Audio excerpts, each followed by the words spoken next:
Hello and welcome to Single Mom Nation, where we are interviewing kick-ass single moms because we want you all to know about all of the amazing things that we do and to reach out to other single moms. And today, my friend and an amazing lady, actor, dancer, TV host, internet host, single mama, Diane Mizota. Hello! Hi.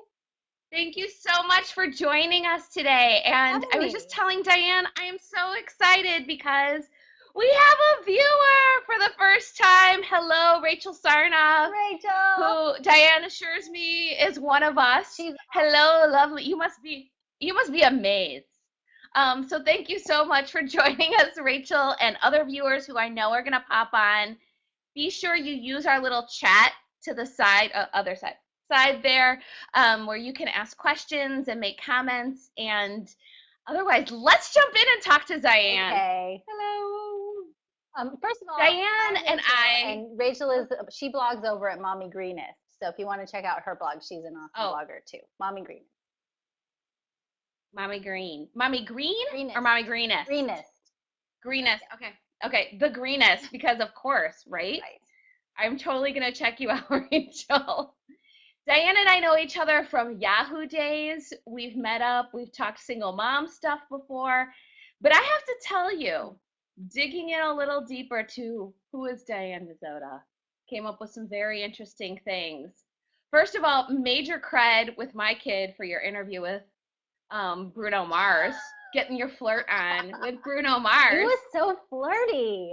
He was really flirty. He's super He was flirty. super flirty. I have to say, it upped my it upped his cred with me. Not that I'm like his target audience, but it upped his cred with me that he was flirty. Were you surprised by that? Yeah, I mean, usually I interview celebrities. I do red carpets. I've done sit downs. I've interviewed all kinds of celebrities, and that was an exclusive interview for Pop Chips, and it was probably one of my all-time favorites because he was so much fun. He was super witty, really quick, and the fact that he was so playful, it made the interview fun. He actually made me blush because I'm just not used to that. I'm used to sort of running the interview. I ask the questions and he was kind of like throwing it back at me and I was like, dude. And it kind of flustered me. And then later I was out, I wanted to see his set. We were at a rehearsal. He was rehearsing his tour and he yells down at me and he goes, hey, Pop Chips, why don't you stay and watch the show? And so then I was like, oh, okay. And it was an empty venue. They were rehearsing and we saw the entire show. I was like a giddy little teenage girl in the audience. I was like, I ah! bet. It was awesome. That's awesome. Yeah. You know what I loved about that interview is like I felt like I was just your girlfriend in the room. And so that was really successful in that way. It really was. Thank you. And it made me like him so much more. Not that I disliked, but Yeah. it was a good moment for you. Oh, thank you. That's a What really is fun what's a tough celebrity interview you've done? one. Oh, I won't name names, but I find the toughest interviews are when you're in junkets. And that's when a celebrity's promoting a movie and Right. they're in a hotel room and the press comes in and out one after the other after the other. And And they're just they're tired. They're tired. spent. They've been asked every question tens of times. And so I went in to interview this one actor from Grey's Anatomy. I was trying to be playful because that's when you get the best sound bites, is if you kind of like get them. I'm just looking for a funny bite that they're going to edit into the thing, right? And he just took every question so seriously. And I was like, okay, this is painful. You're pulling teeth and you're like, I gotta just get out of here. Yeah, I'm like, nobody wants to hear you talk about your thespian serious training. And I was just, yeah, it's a challenging job, but it's really fun. And then you interview someone like Bryan Cranston, who's completely himself, hilarious. He'll like jab back at you, and then those are really fun. It seems like in the interviews that I've done with celebrities where the people are really just themselves, that persona kind of comes down a little bit. Those are the greatest moments. They are. Do you think the same thing? I do, Yeah. because Where you're just like, you're another person. exactly. And what makes a good host is someone that can relax the other person and get them to be authentic. And that's a skill that it's taken for granted, because if you're a good host, it just looks natural. And people are like, oh, she's just having a conversation, but it's actually harder to do on camera than most people realize. So when you get those human moments, or a celebrity is open, like I just did the red carpet for Divergent, and Shailene Woodley comes down, and there's a whole protocol with publicists. So they're like, oh no, she's already talked to so and so she can't talk. So there's a whole like show happening before they come to you on the carpet. And Shailene was so awesome. She just walks over. She's like, hey, reaches across the stanchion, like gives me a hug, like you're hugging me. And it was just like, That's awesome. and then I just got sound bites with her, and she was so anti sort of publicity machine, which is always appreciated, because the publicists are just this barrier of like, oh no, you can't talk to, oh, who are you with, and that we talk to the other Yahoo and this and that. And so it's always a challenge, but that just comes with the job.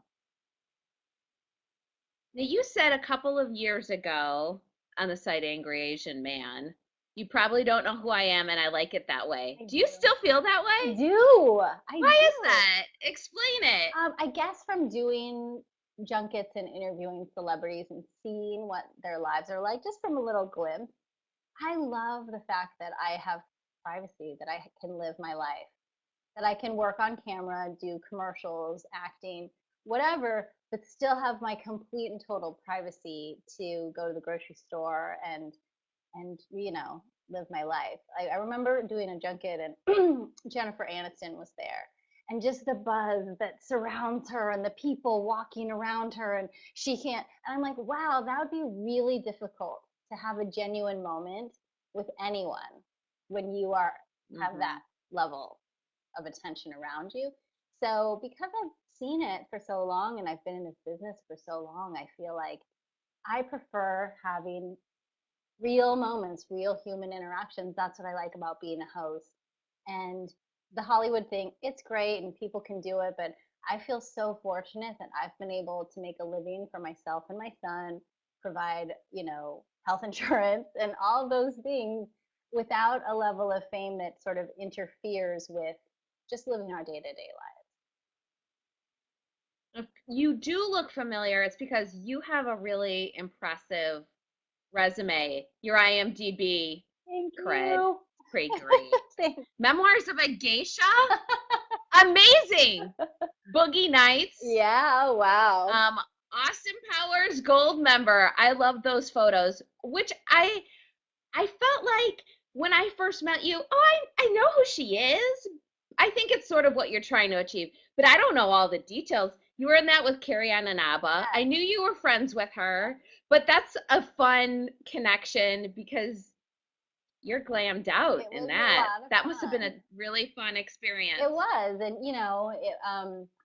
I had gotten the audition, and they said, "Oh, we really like your performance, but I thought they were going to CGI." I'm like, "Oh, awesome! There'll be two of me. There'll be twins." And they're like, "Do you know anyone that looks like you?" And all of my years being a dancer, Carrie Ann and I had worked together, and people always would say, "Oh, you look like Carrie Ann." Da da da. So we worked on it together. We ended up getting it, and it's just a crazy Hollywood story, really. I'm like, we passed ourselves off as twins, like trying to do our makeup the same and our hair, and like she had her belly button pierced, so I like put a fake belly ring in for our audition, like really detailed stuff. That's so It fun. was a lot Okay, of now let's go through a few of the TV shows fun. Okay. because Trading Spaces TV, Boys and Girls, Dexter, Yeah. How I Met Your Mother, Nip Tuck, CSI, and here's my fave, Seventh Oh Heaven. my god. I played a stewardess with Jessica Biel. It was like her first job on the show, where she was a JetBlue stewardess, and I was like her work partner. We were talking about Oh, our love life.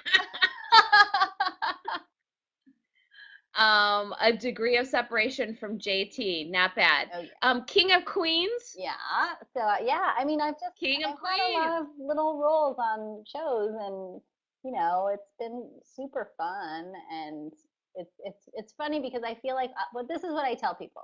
I'm like, if you know me, you'll end up seeing me on TV, right? If you don't know me, you'll have no idea that you've seen me. Like, I'm in Right. commercials, and my friends are like, "Oh, I've been seeing you all the time in that commercial," and blah blah blah. So It's sort of a thing that Yeah. I've been doing this for a long time. I feel super, super lucky that it affords me a lifestyle where I can pick up my son and take him to school every day. And then if I'm working, get help. I have relatives that live nearby, and I feel really, really lucky that I feel like a working stay at home mom. That's what I call myself. Yeah. Because I get I the like best of that. both I like worlds. that term a lot. Yeah. And speaking of those terms, let's talk a little bit about the title of single mom. Mm. And how do you feel about that? How do you feel about you call yourself openly a single mom, but some women don't love that title. So talk a little bit about that. For me, it's it's a badge of honor. I'm really proud of it because being a mom, just period, mom, is hard enough. And then when you're doing it solo, it's a different sphere. In some ways it's easier because you're not mitigating that primary relationship and you can just pour everything into your parenting. But then in other ways, it's harder when you've got a sick kid, you've been to the doctor, and you're like, okay, I got to take this kid now. We got to go to the pharmacy, and sorry, kid. And those moments are really challenging when you don't have that kind of team effort. So, yeah, for me, it's something that I'm really proud of. It took me a while though. At first, I was super. I didn't want people to know about my personal life, and I didn't want just any too much out there. And but then I'm like, you know what? It's just the truth, and that doesn't scare me. And I am a single mom, and I work really hard, and I love my life, and I love living my life to the fullest, and having the adventures that I've had since separating from my ex-husband and divorcing. It's sort of like set my course in a whole new direction, and it's something that I'm very, very proud of. I think there's a real distinction there because there are single parents who talk about it. I don't want to say in a victimization way, but in a way that's really like, this is a burden.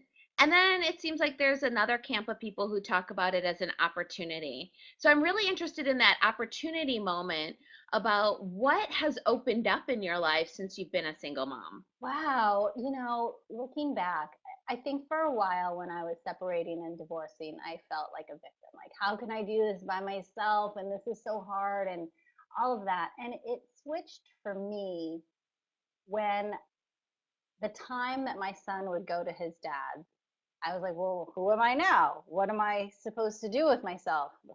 I had to sort of reforge an identity and a relationship with myself. And that ended up being such a valuable experience and a way to spend my time and building my relationships with my friends and starting to date again and just traveling and eating and deeper spiritual exploration because I really wanted to find out why did my marriage fail? How did I contribute to that? What am I doing in terms of patterns when I'm dating in this new space and meeting people? And how am I closed down? How can I open myself up more? How can I be more loving? How can I be a better parent? So for me, it sort of sparked asking all these questions about what kind of life do I want to have? It was like setting the reset button to say, okay, this is Mhm. the life I've had, but now everything is open and I can shape it to be what I want it to be. So for me, that became a big opportunity. I got my hustle on with work. I stretched and, I met you at Blog Her and just sort of jumped into new communities. And that's what is a huge, huge component, I think, of single parenting is you have to have a tribe around you of like-minded Yes. moms, whether it's in life, whether it's online, whether it's just sort of a support system so that when the stuff hits the fan, you're like, okay, I know who to call for that. Okay, oh yeah, so and so went through that, and I know who to call for that. And so it just, I realized it opened up my world into, I had to stand on my own 2 feet and really do things myself, which I look back and I think, wow, if I could have done this within my marriage, that probably would have been a lot healthier. just sort of just taking responsibility for my own happiness and making it happen and not Right. expecting my partner to make that happen, but to really enrich and fulfill myself from the inside. So that's what I, feel has been such a depth of experience is just taking responsibility for that and saying, okay, this is a life that I'm building for myself and for my son, and um, and it's an adventure. I think that there's stages that you have to go through, like the seven stages of single parenthood. Like you have to feel victimized, you have to feel angry, sad, you have to grieve the things you might not ever have again, Mhm. and all of that to get to the place maybe where you say, this is my second chance, or this is a big opportunity, and what am I going to do with it? Am I going to wallow and not eat, or eat too much, or not go out, or go out too much, or am I going to like really find the opportunity to be who I want to be? Yeah. And I love that you've done that. It's a process, Oh, but I love completely. that you and you've kind of fought hard for yourself and Very. your career and your child. I think we don't talk about that enough, right? Like we're fighting for our child, and that's the honorable thing to do, but you have to fight for yourself. Hmm. Completely. I mean, just recently, without going into any detail, I'm kind of renegotiating my custody arrangement with my son's father. And you know what? It was again a checking in of like, oh, I thought we already did this. Why do I have to do this again? But then I just said because I have to, and it was just a checking in of like, but this I've worked really hard for the life that I've created, and I'm going to keep focusing on that path, and I'm going to keep living my life, and I'm not going to let these things take my happiness away from me. And that's something that it's sort of a decision you have to make. And I remember it was like a light bulb moment when when we were Mm, separating, that I was like, wow, you really have to fight for your happiness. I mean, fight you for it. do. It's not just going to happen. Yeah. You have to choose what you're going to do to make it happen. And you have to fight tooth and nail sometimes for that happiness, because it's not just like you can't just be on cruise control all the time. Sure, there are peaks and valleys. And sometimes you're like, this is awesome. I'm on cruise control. And then other times it's, you're like, okay, you got to dig in. So being a single mom has given me a strength I never knew I had, a fight in me that I never knew I had, and a conviction, which is a tremendous source of pride for me. I love that. I don't know if you know, but I was recently on Oprah's Life I class did know about that. single moms. I was toot toot. And very interesting episode. One of the episodes that we filmed was about dating as a single parent. And so Oprah and Iyanla Van Zandt both hosting the show. And Iyanla, who has been a single parent all of her parenting, was really insistent that single moms are overthinking dating, and that they are waiting too long to introduce men to their kids, that they need to make it a friendly relationship and for their kids to see that there's a person to be involved in their life, and then and introduce them right away, Hmm. and then it can evolve into the romance or whatever, which is an interesting perspective, but one that I did not agree with at all. And I'll say that from the perspective of waiting a year to introduce my partner to my son, and really compartmentalizing dating. So let's just dig in for a minute to dating, because you've been there. Oh yeah, um, and how do you approach that with your, I mean, you have a little boy, yeah. and what's your thinking about it? Do you agree with the Yanla? Am I totally off my No, rocker about no. it? I've had a 6 month rule. Like when I first separated, I'm like, nobody's meeting my son for a minimum of 6 months. And I was very rigid, and I had my dating life completely compartmentalized. So for the fact that, I only dated when I never got a sitter on nights he was here with me. I only dated when he was at his dad's. And then I think I heard from another mom something like, well, it's better to introduce them sooner, even if it's not serious, just to see how they react to your child, because that gives Right. you a ton of information. That if so, then you're not 6 months invested into a relationship, and there's like it's like oil and vinegar, oil and water. Chemistry is not my strength. Anyways, but salad dressing This making might I be the can dating do. problem.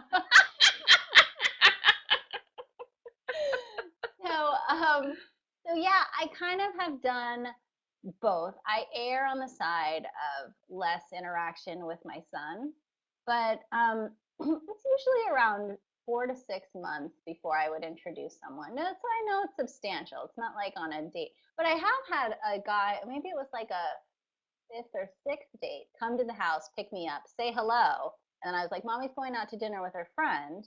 I did have a sitter that night, anyways, and so that's okay too because it was interesting to see my date's reaction. My son's just in the living room playing Legos, and he's like, "Oh hey," and it was like nothing. So No biggie. no biggie at all. And so I think it's also good for your children to see that you have a social life, whether it is dating or going out Right. with a friend. They don't necessarily need to know the specifics of the difference. My son knows that I'm social, I have friends, I have a life, that it doesn't revolve completely around him. And I don't know. So I'm kind of I err on the side of less contact is better, but then I also see there's no harm in just introducing, maybe not bringing them around on the regular, but in the early stages, getting some information like, okay, if he just came over for dinner and went home, how did that go? Maybe you don't do it on the regular. Maybe you do it once a month and just Right. introduce them as a friend. I don't think that's a bad thing.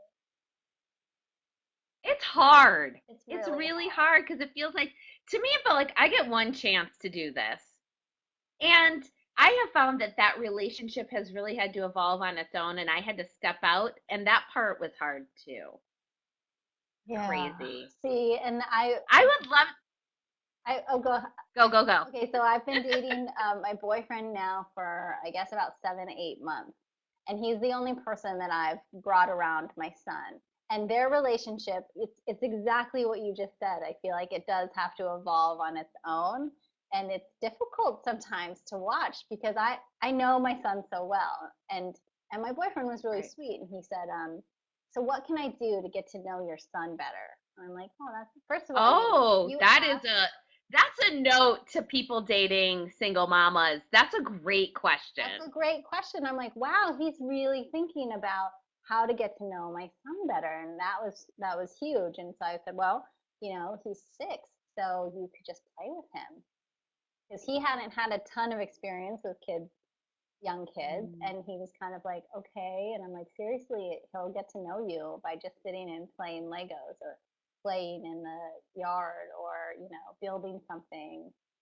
So but yeah, it is. It is.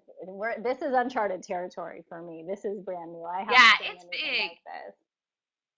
It's big. I also really found that with my son, I felt like he craved that man time that I couldn't necessarily provide and that he doesn't have enough of with his dad. And so having a man who's like, let's go play football or let's go to the park. And there are just some things that are just not my mindset. To have a guy who walks in the door and like tackles him, that was really opened up something in a relationship that was good. The physical part of that was good for me to see because then I was like, okay, this is their thing and it can be their thing.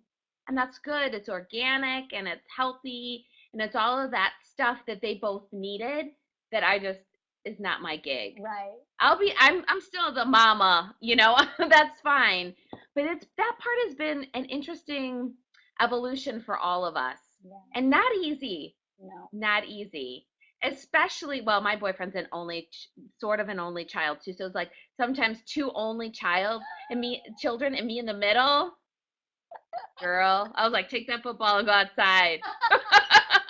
Like I'm not going to be the Work it referee. out. Right, exactly. I would love to hear from some of our viewers if you have advice about dating or like really great things that you've learned or heard about dating as a single mom. Pop those questions up in the chat box there and we will put them to Diane or just to share them with other moms. And speaking of that great advice, you mentioned some good advice that another mom gave you about dating. What's your best advice for single moms just starting out who may be in that crappy place Yeah. and want to get to the good place?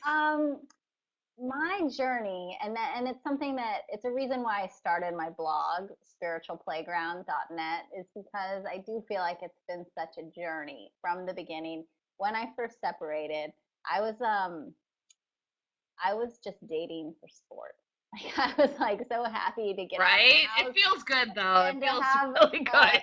I'm like, I don't have to do the dishes. We're at a restaurant. This is awesome. Like it was like I'd been a shut-in or Right? something. So in that phase, and if you're in that phase as a single mom, my advice would be to just don't look for your next partner. Just gather information and have fun. And you'll get to know yourself and you'll get to know a better idea of what it is that's going to work for you and not work for you by dating people. So I Hmm. read this book. My friend told me about this book, and it's amazing. It's called The Four-Man Plan, and it basically Oh, it's really great because women we're wired the way we're brought up to for monogamy to like hone in on a guy and be like, okay, this is going to work. But the four-man plan, it kind of is it's a manual on how to date more than one person simultaneously. You don't have to be physical. You can be as physical or not physical as you want. There's sort of guidelines in there, so it's you have to be honest. You have to, it was just some really great pointers that when I read that and I went back to dating after taking a break, I looked at men in a completely different way.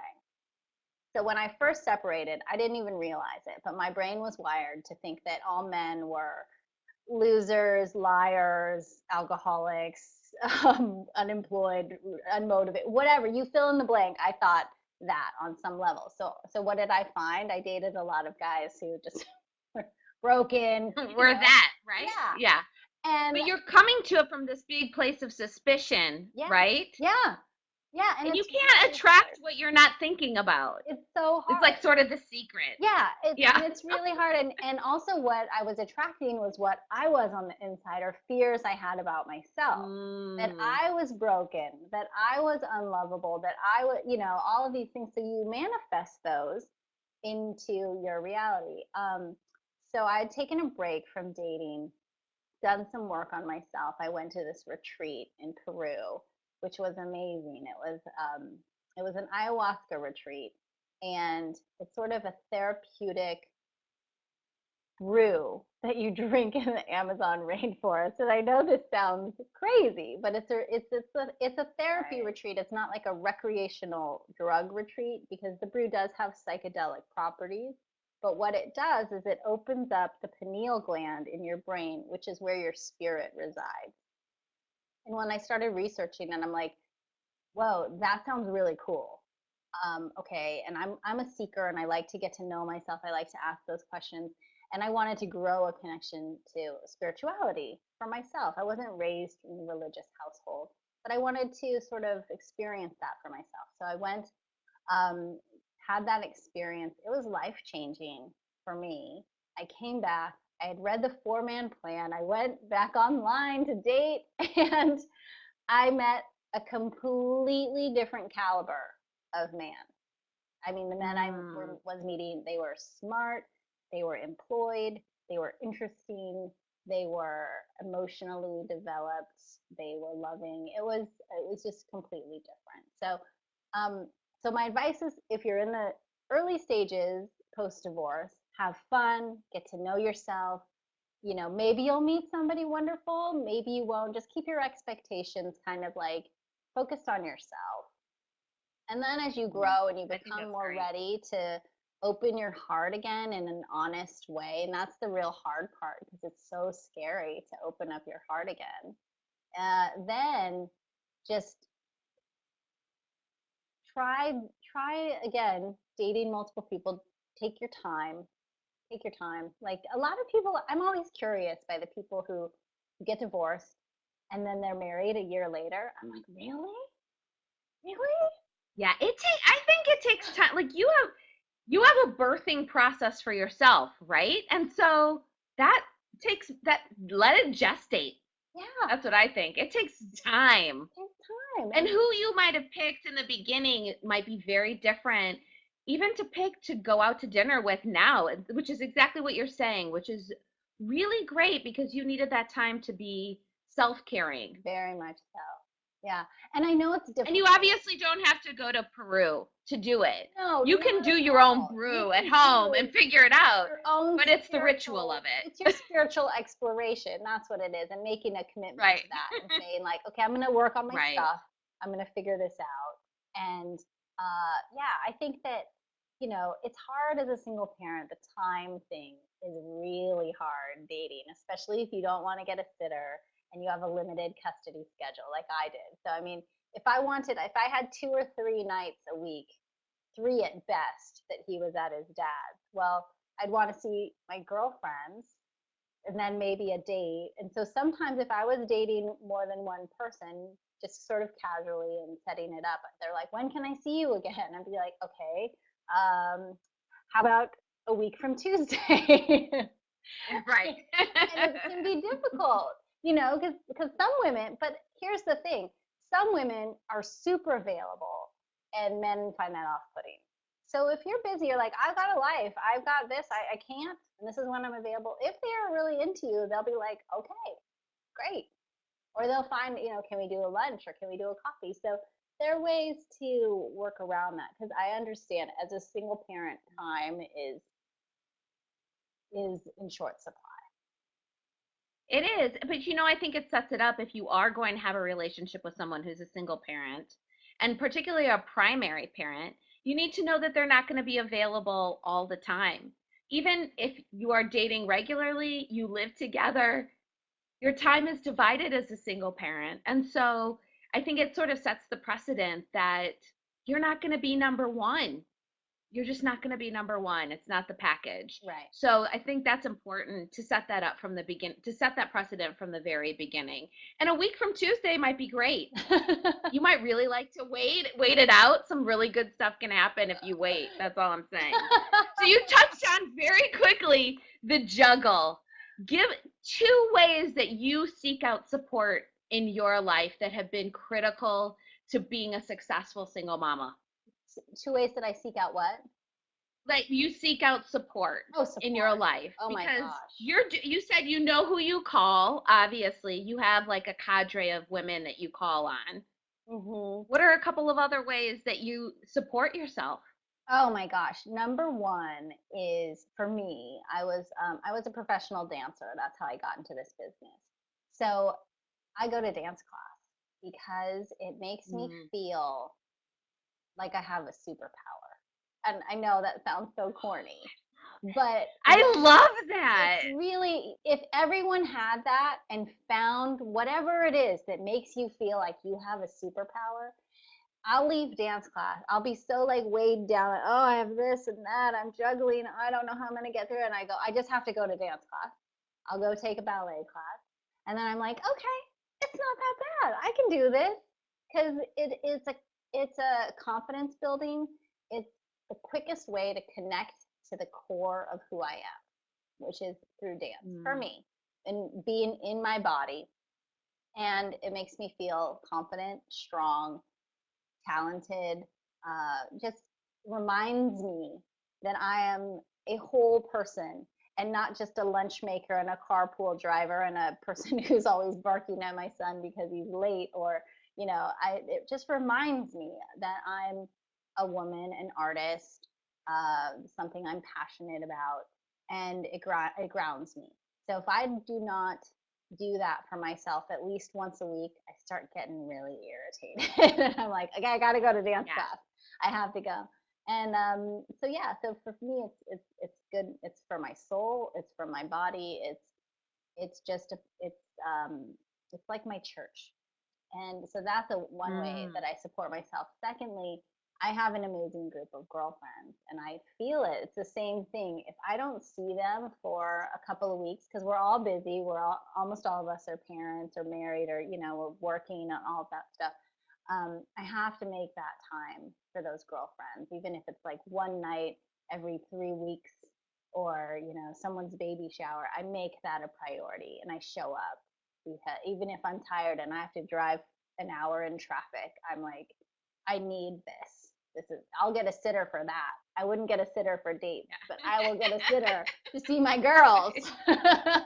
Right, right. Well, that shows your priority and your investment of your money, your time, your emotion, and it can't hurt to invest in your girlfriends like Oh my that. It gosh. And really can't. what they reflect back to me is so, it's just so much love. Again, it reminds me of who I am. When you get swirling in your life and you get grounded by that, if you have a group of girlfriends like that that make you laugh, that, I've known these girls. I've lived in LA for 20 years. So I've known a lot of these women for 20 years. We all met, we were all dancers.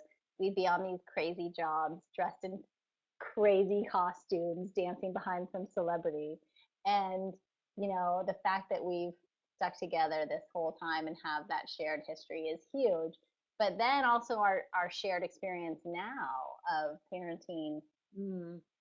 some of them are divorced, some of them have adopted, some of them have struggled with fertility, others have, there's our girlfriends, the experience runs the gamut of parenting, and they've been tremendous teachers to me, and just they're also sort of spiritually minded in how we just live. Um, so it's been that's those are the two things that I would say definitely keep sanity. I love just to like put it all together in a perfect little box that you're saying reach out beyond who you have been in your marriage in your previous life. Date people who you may not have otherwise dated. Look to yourself to be more than you have been, and find those passionate points where you can go to a dance class or have an experience that's just about you that you may not have made time for. And in that, I love that you said you're a seeker. Being a seeker in your own life will help to make you a really strong, supported, and happier single mom. Yeah. That's really great. That's solid advice, Diane Mizota. Oh, thank you, It Jessica. is. Thank It's you. wonderful advice. I hope we are like so over time, but I could talk to you all day. I So what I know. think we're gonna do, I think we should do is like we will gather together more single mom questions and come back and talk about other juicy Oh, things. I love it. I like we're gonna dig into seventh heaven even more. But you've seen Diane Mizota before, and now you're gonna see her on bank commercials. You're gonna recognize her on all kinds of things, the Yahoo red carpet. But most importantly, I hope people recognize you for what you're doing to help yourself and to really be a model for other single moms. Go to spiritualplayground.net, visit dianemizota.com, keep an eye out for this fabulous lady. And thank you so much for sharing Thank you. all of your great tips and experiences. And I'm gonna go get something yellow today in your honor. There's the I'm hand. gonna wear something a power color in your honor. Diane, thank you so much for joining us today on Single Mom Nation. We love you, and we're gonna touch base again soon. I know it. I I know hope we're so. gonna I do love it. you too. I'm a huge fan. So thank you for having me. Ah, yay! Thanks to all of our viewers. We have viewers. Arr! Woo! We'll be posting this on single-momnation.com very soon, and we'll see you here again soon. Bye, Diane. Thank you. Bye. Mwah. Mwah.